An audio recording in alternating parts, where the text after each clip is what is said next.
Welcome back to CannaWeek, brought to you by New Frontier Data, where we deliver the week's top headlines in cannabis and hear experts weigh in on the impacts these stories are having on the industry. I'm your host, Heather Wickline. Okay, this episode, we are going to be talking about regulatory challenges and the outlook for the vape industry. Our first guest is the chairman of the ISO, International Standards Committee of Vaping Products, and chairman of the CEN, European Standards Committee on Vape Products, and currently serves as co-founder and CEO of the Blinc Group. Please welcome Arnaud Dumas de Rauly. Thanks for being here. Hi, Heather. Thank you for having me. Of course. And our next guest is our in-house expert. He serves as Chief Knowledge Officer here at New Frontier Data. Please welcome Mr. John Kagia. Thanks for coming back, John.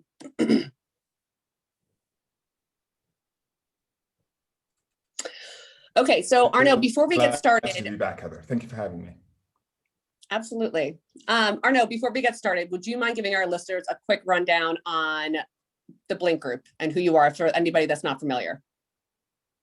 Sure. Well, the Blinc Group has been around since 2017, and basically the inception of the Blinc Group was to bring all the years of expertise we had in nicotine vaping to the cannabis industry. There were a lot of products on the market, and a lot of people were coming to us and saying, hey, what do you think of this product? And looking at initially really was the viscosity of cannabis oil and understanding the vaporization process and the mathematical model of vaporization, because it's not really vapor, it's aerosol generation. We quickly realized that the materials that were being used were materials that we used in the vaping industry a couple of years back and that weren't at all suited for that kind of viscosity. That is why, I don't know if you remember in the early days, a lot of the cartridges were turning black after using them halfway, because essentially that black came from carcinogenic substances and the terpenes were burning, the cotton wicks were burning. So we decided to create the Blinc Group to specifically address that problem and bring all of those years of knowledge into the aerosol generation process to cannabis. Now, throughout the past 12 years now, we've all been involved on the management team in the vaping industry. And I had the chance of being nominated to be chairman of the ISO standards on vaping products, but also chairman of the European Commission standards on vaping products. So really heavily involved on all three main continents. So here in North America, in Europe, and in Asia, because most of the manufacturing, I would say 98% of the manufacturing of these products happens in China. So that is really how we created the Blinc Group, and most importantly, to address any potential safety issues as well by controlling the entire supply chain. Well, thank you for that. Well, we're honored to have you on because you are the expert. All right, well, we have a lot to cover, so we're going to dive right in. MJ Biz Daily reported Oregon recalls vape products over out-of-state cannabis terpenes. So the Oregon Liquor Control Commission, OLCC, regulates the state's licensed recreational marijuana market. They issued a mandatory recall on vaping products sold under the naked extracts and native labels. And these products allegedly contained cannabis-derived terpenes imported from California, and the use of marijuana-derived ingredients, including terpenes, sourced from non-OLCC licensed businesses is prohibited under Oregon law and OLCC rules. So Arnaud, the regulations we just touched on in Oregon seem pretty strict for vaping products. Would you say that this is the norm? I think there's a lot more scrutiny on vaping products ever since the vaping crisis, obviously, and the vitamin E acetate being the culprit. But I think we need to dial this a little bit back and understand why this happened. And yes, vitamin E acetate was added mostly from black market companies. But why was it added? It wasn't added to make these products more dangerous. It was added because there is simply no such thing as a vaporization grade product. We know there is a product that's approved for cutaneous use, so on the skin. Why? Because there are a whole bunch of levels of derms that will filter out any and most bad products. We know that certain products are approved for ingestion because you have enzymes in your body that will break down some of those bad byproducts. For inhalation, we don't have any data, and there is no vapology grade category yet. So understanding that and understanding that vitamin E acetate has been approved for ingestion and has been approved for skin use, for topical use. I mean, these players, whether they're black market or not, I mean, don't have the research to say, hey, it's going to be dangerous if it goes into your lungs. So I think that's really the first thing you have to understand about vitamin E acetate is, yes, it is dangerous for your lungs, but that was only found out afterwards. It wasn't completely established. Now, one of the other things that we're seeing because specifically of this is that there is a lot of lack of research. And a lot of these states that are trying to implement new regulations about either additives, terpenes, whether they're coming from the plant itself or whether they're botanical terpenes or even synthetic terpenes, there is just no research. So all of these decisions on the regulatory side are really made arbitrarily. And I spend a lot of time with a lot of the licensed producers, a lot of the multi-state operators, trying to get them to understand that as producers of these products, you need to show good stewardship and you need to do research on this. We're trying to do as much research as we can, but we're only the hardware provider. Can you imagine that we're providing a medical or quote unquote medical device that has no valid testing procedures that we're allowed to do because we don't have a cannabis license? So all of the testing that we do for any product has to be tested with our clients' oils, and we can show any kind of previous testing. We just don't know if it'll react the same way because every oil is different. So adding and banning some of these terpenes because they're from out of state, I think is the lowest thing on the priority. Right now, what the states should be doing is giving grants and giving out some more research licenses for the industry and consumers and public health advocates to be able to do research specifically on these products. I mean, you are preaching to the choir. New Frontier Data was born out of the lack of research and data in cannabis industry. So, John, you're the head of our research team. What do you have to add to that? You know, the vape market, I think, is a really elegant illustration of the challenge that the cannabis industry writ large is having in terms of the industry's innovation is moving at breakneck pace. And both the science and the policymakers are struggling to keep up with these changes. And in many cases, you know, because this is such a brave new world, you know, we're demolecularizing cannabis and reconstituting in ways that have never been done before. We're innovating new delivery mechanisms that have never existed before and combining those with compounds that have never been used for that type of delivery mechanism. Arnaud's illustration of vitamin E acetate is something that was well established for other applications, and one would think, okay, maybe it probably makes sense to try it for vaping. You know, you can see the train of thought that gets you to having vitamin E in vape cartridges. But because there wasn't a lot of undergirding science, you end up having the vape crisis and now much more scrutiny on the industry. This is going to be an ongoing tension, I think, for a long time to come. Even as we finally get to a point of stability within the vape market, I think it's going to affect other aspects of the cannabis industry where regulations are going to continue, regulations on science are going to continue to lag behind the pace of innovation in this space.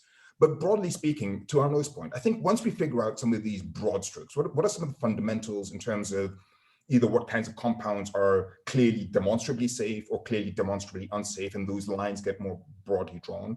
Two, once we start to see some stability in terms of where the innovation takes us into where the next threshold of vape products are going to be, you know, as with most technologies, you tend to have these cycles of innovation where you have a major leap in the technology, a period of stabilization before you have your next major leap. And I think we're probably getting fairly close, and Arnaud, I'd love your perspective on this, but fairly close to our next point of plateau, which will give us just the dust a chance to settle, us a chance to understand how these products are affecting human physiology, understanding how the mixing and matching of these compounds are performing in the devices. And hopefully that will help kind of lead to more sensible regulations, and draw attention away from things like, where are these terpenes being drawn from, given that we broadly believe that the terpenes are safe since they're consumed in so many other forms, and focus more on how do you ensure that the legal regulated market is providing the safest product possible, and that is being done in an intensely science-led way. We're not there yet, and there's going to be a lot more capital needed to be channeled toward research in order to get us there. But I think this is a critical time for the industry to be having that conversation. It definitely is. I mean, if you make the parallel with nicotine vaping, look at nicotine vaping in the US. It's been demonized. Why everywhere else in the world is it considered 95% more safer and less harmful? We're talking about harm reduction here. I used to say this in my nicotine vaping days, and people hated it when I said it. I said, hey, do you want to have 150,000 people die because of tobacco at the end of the year, or only 20,000 die because of vaping? I'm sorry, that's already a huge step forward. And it is, I'm being thought provocative here because we're heading down that path. You look at Europe, I received a couple of months ago, 65 euros from French Social Security because I switched from smoking to vaping, because France has embraced the harm reduction of vaping. In the US, we're banning flavors, for instance, on nicotine vapes. Why are we banning flavors? Simply because there's a whole group of lobbyists that say they attract kids. But if you look at the consumption habits, over 95% of users, adult users, are vaping because they're specifically vaping flavors. I quit smoking in 2009. My favorite flavor is strawberry. My second favorite flavor is mango. There's no way I'm going back to tobacco flavor because it's just disgusting. So you see that inflection point as you're talking about is going to be really based in science. And my entire goal of everything I say and everything we do as a company is to make sure that we don't fall in the same rabbit holes that nicotine vaping did. Because, I mean, you can see where it is right now. No more flavors. Everything has to be channeled through certain distribution channels. No more free market. No more innovation. Hell, you can't even put out a new product since August 8th, 2016.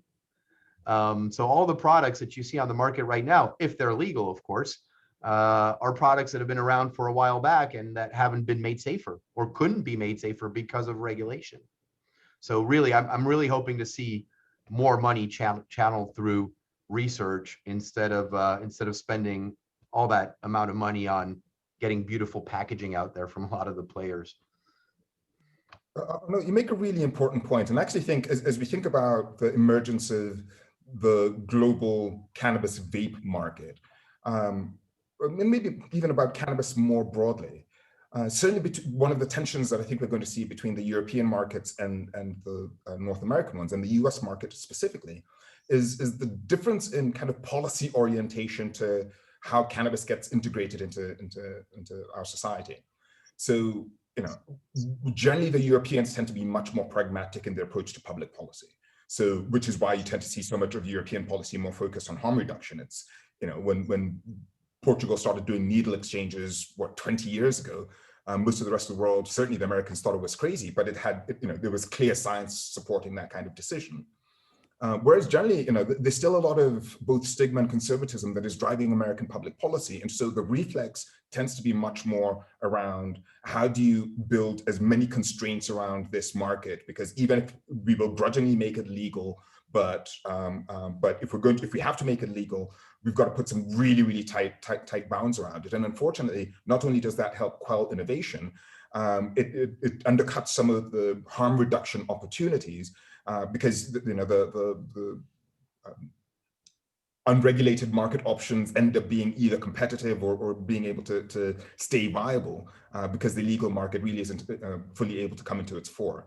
I think that's a tension we're likely to see for at least a couple more years in the US relative to the EU. But over time, I think that is going to erode, particularly as the science becomes more affirmative. Yeah, it's this kind of cross that we see. I mean, I say by experience in the nicotine vaping world, the US was the new El Dorado for nicotine vaping, because all of these brands were popping up. People were making things in their garage, but were innovating. And as they reeled in more cash, they were getting better and safer and all of that. You can't do that in Europe. But at one point, the paths crossed and Europe understood the science, whereas the US got away from science. I was in a meeting with the FDA with the former FDA commissioner, where I put on the desk about 100 pieces of research on nicotine vaping. This was back in 2016.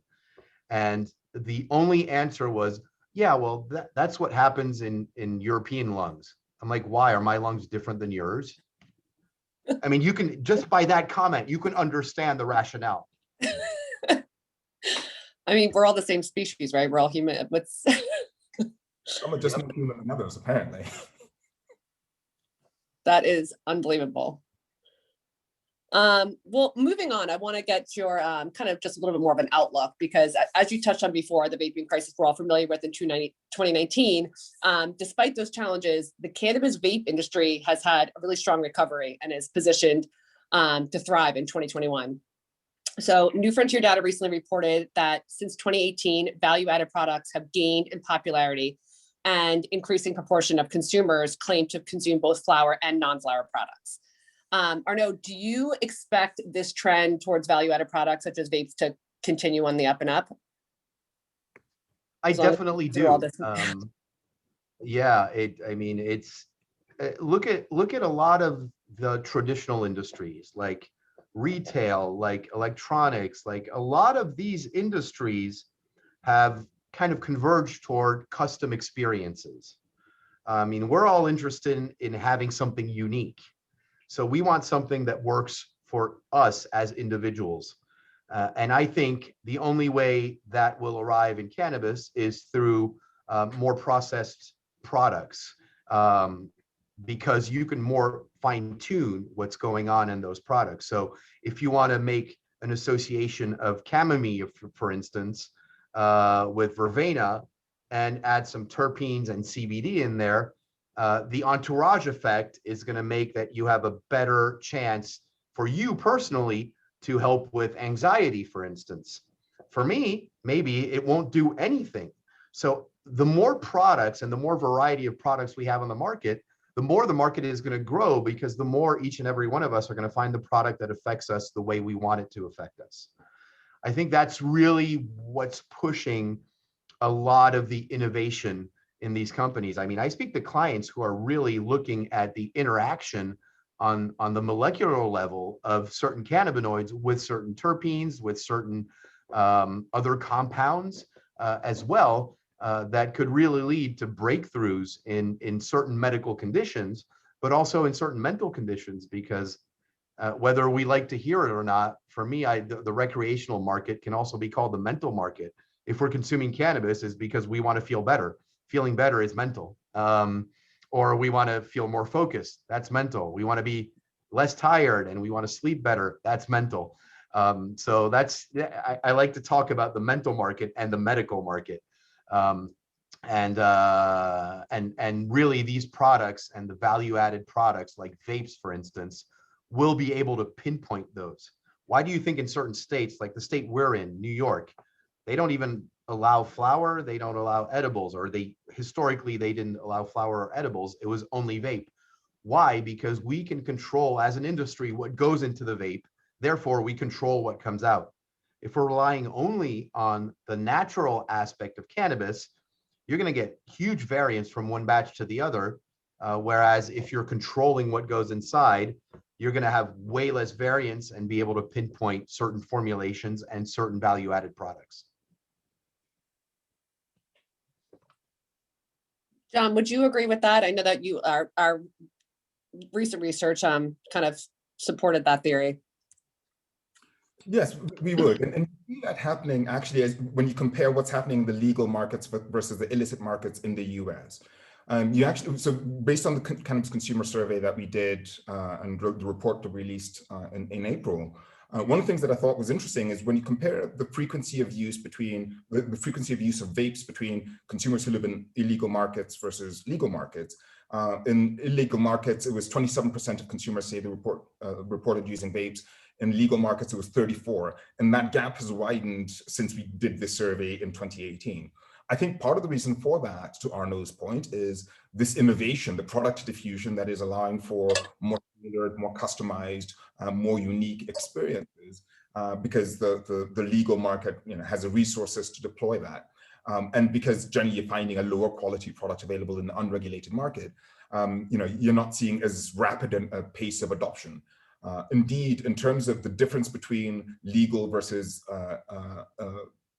illicit market use of any consumer product, vapes had about the widest gap. I think the largest gap was for topicals, which also makes a lot of sense. But vapes is right out there, and I think that speaks to the ability of the legal market to deliver a far superior experience.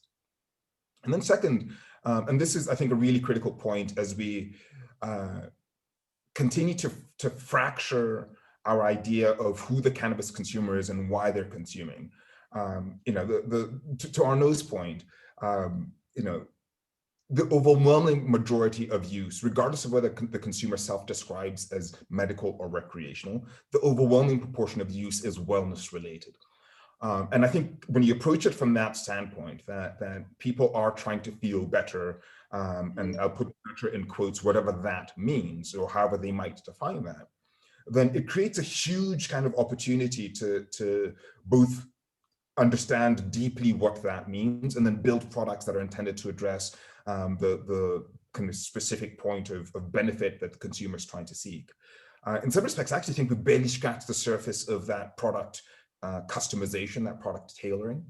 And some of that is going to be born of innovation in how we do extraction, how we constitute the compound, how we constitute the cannabinoids or the cannabis extracts in the vape pens. Some of that may be born of kind of additives, kind of vaporization safe additives that enhance the holistic effect of these vapes. But whatever however this ends up evolving, we think that the legal market is going to have a very, very strong advantage over the unregulated market. And two, we think this is going to be a sector that as companies start to really dial in their products for specific applications, we think that the ability to provide precise dosing via vape pen, some of the tech that's coming out now in terms of helping consumers track their use via mobile devices, it's just some really exciting developments that I think will only further strengthen the market opportunity for vaporizers in the years to come.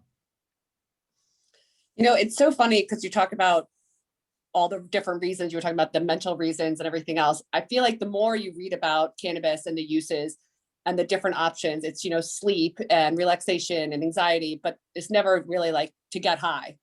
People aren't just trying to just get high anymore. It's more to feel better, which is, I feel like it's a far stretch from what people think about cannabis and the stigma associated with it. As an industry, one of a fundamental question that for many years we failed to ask, when consumers would say they consume to get high, we never asked why. Why? Yeah, right? Because that's the real reason. Where the opportunity lies, and it's a really exciting time because we're finally asking that question as an industry. Yeah, it's really, I feel like that's just showing how we're maturing quickly. So it's great. Arnaud, what are some of, obviously outside the lack of research and resources to that, what are some of the primary challenges you see facing the vaping industry for 2021? Well, I say you carved out outside of the research. Well, because I know that we covered that so well, and you did such a great I think I can't insist enough that that's really the biggest aspect. I think another aspect is more of a business aspect, is the understanding that vaping is a system. It's not all about the oil or the concentrate or the live resin or the live rosin you put into a device. And it's not all about the device. It's about the interaction between the two. And until people understand that, and understand that if you have one of these components that doesn't work, that's bad quality, then the combination of both will make it bad quality. It's not a zero-sum game. And I think that's really one of the main points. And we can clearly see it in the different markets we work in, most importantly in the US and on the West Coast, California specifically. Everyone is very price sensitive down to the cent. But that sometimes pushes producers to make bad choices and not do due diligence enough on the products that they're purchasing.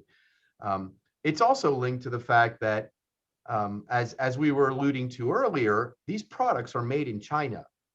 And I'm not going to belabor the point of China, because China does do most of the world's manufacturing, and they do a good job.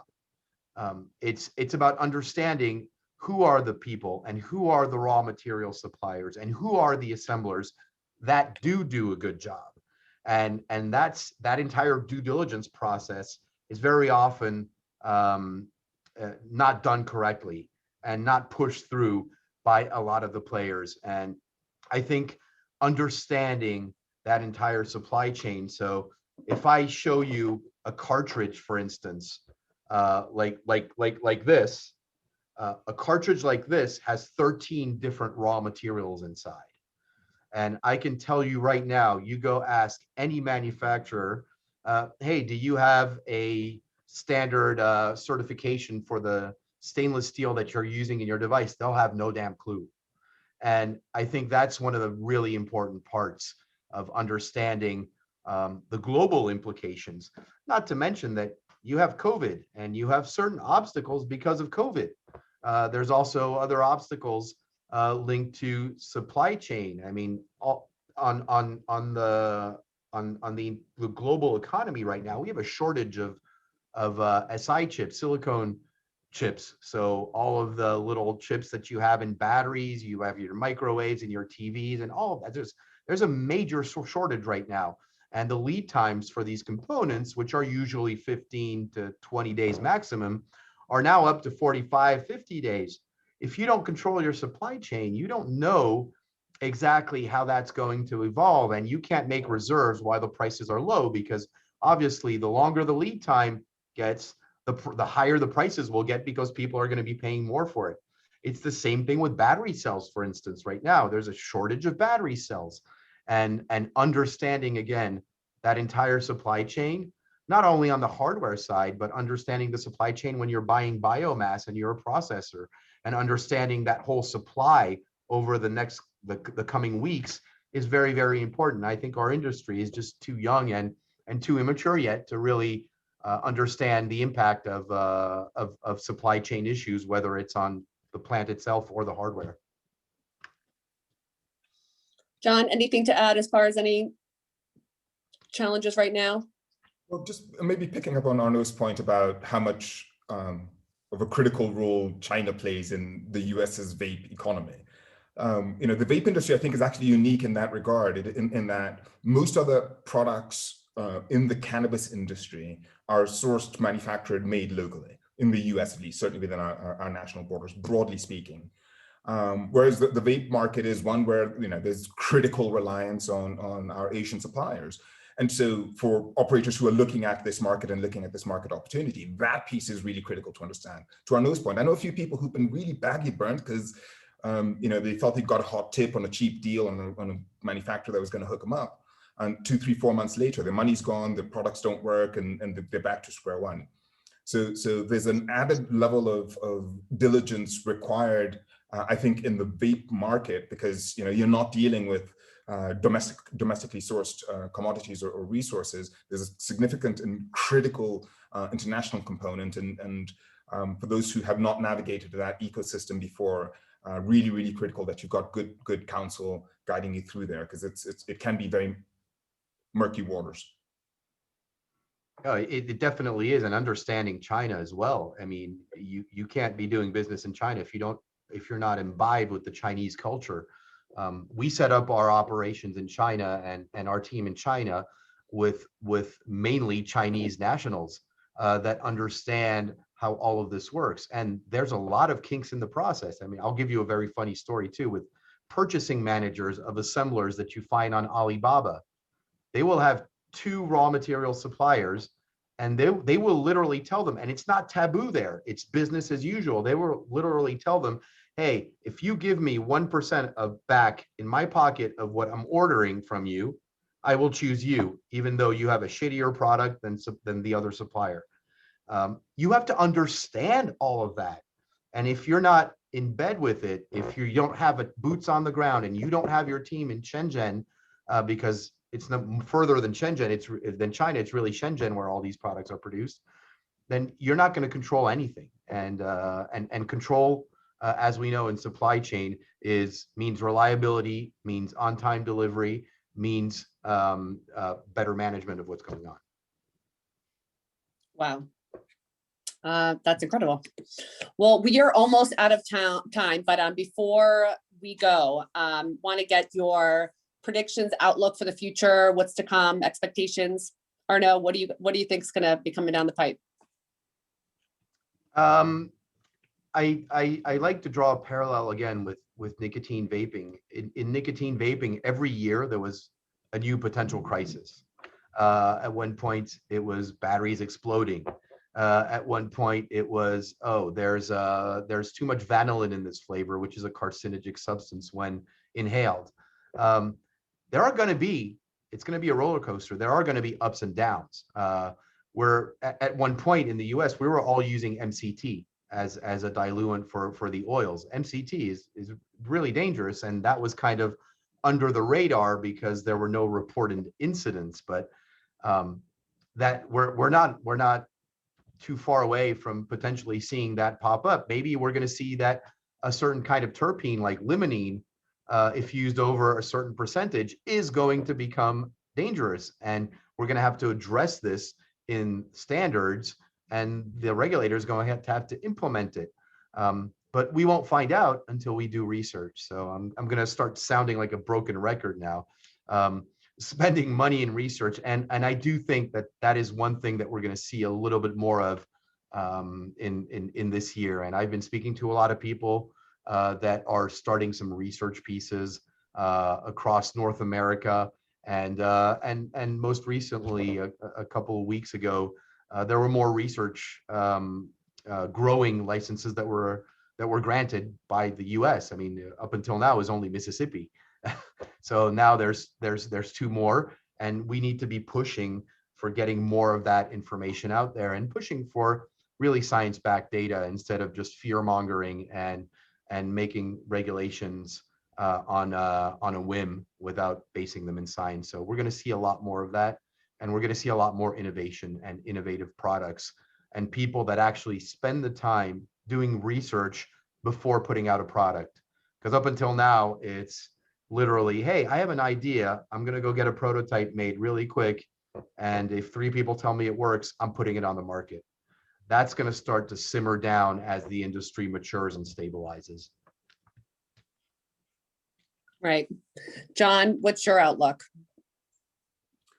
I think Arnaud has covered that beautifully, and the imperative of research, specifically around the vapes, I think is critical because of the type of innovation that's happening around the cannabis extracts that we've never really seen before. This idea of disaggregating the oils and reconstituting them, in some cases in quantities that we have as human society have never ingested before. So I think the limonene example is a perfect one. We don't know what happens once you start ingesting these things that occur in nature in really microscopic quantities and significantly greater ones.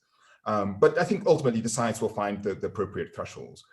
Just as an outlook specifically for the vape market and the opportunity that we're seeing going into the second half of 2021, one aspect of the market that I think is quite interesting is this idea that if for much of American society has been in some form of lockdown or at least reduced outdoor or out of house activity for the past 18 months, we think that's part of the reason why, you know, you may have seen a bit of a dip in the share of vapes relative to flower as people were, you know, able to be home more and smoke more, etc. I think one of the things we're likely to see as we come out of the pandemic, as we return to social society, is renewed interest in these more discreet, more out-of-home friendly consumption products.